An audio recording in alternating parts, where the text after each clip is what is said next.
Uitați, fraților, ce ne face Passatul de 10.000 de euro, băgați. Nu, mă, fără introducere. Bună seara și bine v-am găsit la un... Plin de ulei, ca de capul nostru, băgați pe sub mașină. Bună seara și bine v-am găsit la un nou vlog. Vlog, bună seara, bine v-am găsit la... Nu, pe bune, cine a făcut? Până pe stradă. Ne pune să mergem pe jos. Passatul de 10.000, nu mai vă luați, fraților, Passatul. Sunt pline grupurile de Passaturi terminate, vai de capul lor. Vai de capul nostru. Luați-vă Solența. Vă luați-vă Solența, uite, luați-vă Audi de ăsta la 1000. Luați-vă orice. Numai să scăpați de ele, eu așa zic. Sfatul meu.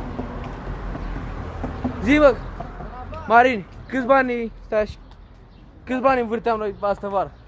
10.000 de euro. Și acum, ce suntem? Pula mea, nimic. Suntem terminați. Nu vezi ce e pe Pe noi? jos. Ia uite ce e pe noi.